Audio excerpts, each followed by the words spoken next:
जय हिंद मित्रों, मैं अनुजोत मेहनती आदमियों के ऊपर एक विषय को लेकर आप सभी के सामने उपस्थित हूं और मेरा इस विषय का जो मुख्य बिंदु है वो है कि चुनाव के रिजल्ट के दिन कांग्रेस के प्रवक्ता पवन खेड़ा जी ने जिस तरह से एक्सिस माई इंडिया के प्रदीप गुप्ता जी का सार्वजनिक रूप से नेशनल टेलीविजन पर अपमान किया, ये किसी भी रूप में स्वीकार योग्य नहीं होना चाहिए। और इसका प्रमुख कारण शायद कांग्रेस का 99 सीटों का घमंड था। अगर उनका कोई गठबंधन नहीं होता तो कांग्रेस शायद इतनी सीटों के आसपास भी नहीं पहुंच पाती। संविधान का झूठा इस्तेमाल अगर कांग्रेस ने नहीं किया होता तो शायद कांग्रेस का अस्तित्व खत्म होने के कगार पर आ गया होता। भ्रमित वायदा नहीं किया होता तो कांग्रेस शायद नजर भी नहीं आती। पर जैसे ही 99 सीटें मिली, एग्जिट पोल के अनुमान के विपरीत सीटें मिली, उनका घमंड सातवें आसमान पर चला गया और उन्होंने एक मेहनती आदमी के मेहनत को जिस तरह से अपमानित किया, ये जिसने भी देखा होगा उसे काफी बुरा लगा होगा। इसी पर मेरा ये विषय केंद्रित है। मेरे इस चैनल को लाइक, सब्सक्राइब और शेयर करें ताकि ऐसी जानकारी आपको सचेत कर सके और आगे बढ़ने के रास्ते का एक अनुमान आपको दे सके और देश के राजनीति का भी अनुमान आपको दे सके। जैसा हम सभी जानते हैं, जब भी चुनाव कहीं भी संपन्न होते हैं तो चुनाव के अंतिम दिन शाम में एग्जिट पोल कई तरह से आता है, कई लोगों द्वारा आता है और रिजल्ट के दिन कई एग्जिट पोल का अनुमान सही साबित होता है और कभी कभी एग्जिट पोल का अनुमान बिल्कुल गलत साबित होता है।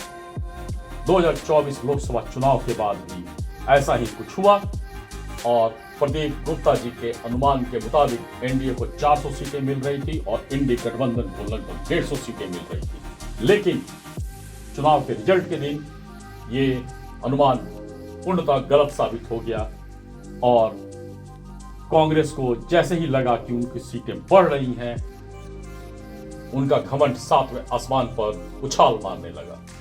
उनको सत्ता नजदीक दिखने लगी। उनको लगा कि अब तो एनडीए गवर्नमेंट गई और सत्ता पर वो काबिज। अब जैसे ही नेशनल टेलीविजन पर पवन खेड़ा जी के सामने प्रदीप गुप्ता जी आते हैं, पवन खेड़ा जी जिस तरह से उनका अपमान करते हैं, जिस तरह से शब्दों का बाण चलाते हैं, ये प्रदीप गुप्ता जी को भी काफी भेदा होगा, इसमें कोई शक नहीं है। एंकर अंजना ओम कश्यप के काफी मना करने के बावजूद, उनके चेहरे पर रोष के बावजूद भी पवन खेड़ा जी लगातार अपमानित करने का वाला कोई भी शब्द नहीं छोड़े और लगातार अपमानित करने वाले शब्दों का बाण छोड़ते रहे। अब ये मेरा कहना है कि ऐसा वो किस हक से किए? क्या प्रदीप गुप्ता जी और उनके सहयोगियों और उनके टीम ने कोई मेहनत नहीं किया था? देश के दुर्गम इलाकों में, दूर दराज इलाकों में उनकी टीम ने काफी मेहनत किया होगा और किसी मिसकैलकुलेशन, मिस इंफॉर्मेशन से उनका अनुमान गलत साबित हो गया। ऐसा पहली बार नहीं हुआ होगा, ना हुआ है, लेकिन उस पार्टिकुलर दिन जिस तरह का व्यवहार उनके साथ हुआ, ये काफी निंदनीय व्यवहार था और अशोभनीय व्यवहार था और इसको कोई भी व्यक्ति स्वीकार कभी नहीं कर सकता। और शायद ये भी एक कारण है कि राजनेताओं के इस व्यवहार के कारण सरकारी तंत्र में भी काफी समस्या रहती है और सरकारी तंत्र भी भ्रष्टाचार के लिए मजबूर रहता है। भ्रष्टाचार का एक महत्वपूर्ण कारण में उस दिन जो नजर आया कि राजनेता अपने आप को भगवान समझ लेते हैं और उनके सामने मेहनत करने वाला आदमी, पढ़ा लिखा आदमी, शिक्षित आदमी का कोई मायने नहीं रखता। मेरा ये कहना है कि सारे मीडिया तंत्र, सारे शिक्षित तंत्र को ऐसे किसी भी कार्य को स्वीकार नहीं करना चाहिए और उसका भरपूर विरोध होना चाहिए, चाहे वो राजनेता किसी भी दल से हो, किसी भी पार्टी का हो, कितना भी बड़ा हो। किसी मेहनती व्यक्ति का अपमान, किसी शिक्षित व्यक्ति का अपमान, किसी भी काम करने वाले व्यक्ति का अपमान देश का अपमान होना चाहिए, देश के हर नागरिक का अपमान होना चाहिए, देश के मेहनत का अपमान होना चाहिए। इस बात को अगर हम ध्यान दे लें तो हमारे मेहनत को, हमारे शिक्षा को, हमारे सच्चे सोच को शायद ही कोई अपमानित करने का हिम्मत दोबारा कर पाएगा।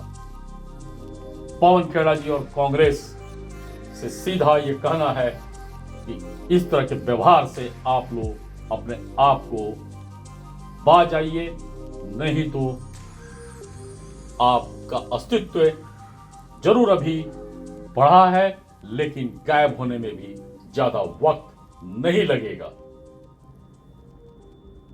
जनता के साथ, शिक्षित वर्ग के साथ, मेहनती लोगों के साथ एक सकारात्मक संवाद रखिए, सकारात्मक दिशा रखिए और हर राजनीतिक दल से भी ये कहना है कि हर मेहनती, हर शिक्षित व्यक्ति के साथ एक सकारात्मक संवाद और सकारात्मक दिशा रखिए, तभी आपका भी सम्मान नागरिक कर पाएगा और आपको भी एक उचित सम्मान मिल पाएगा।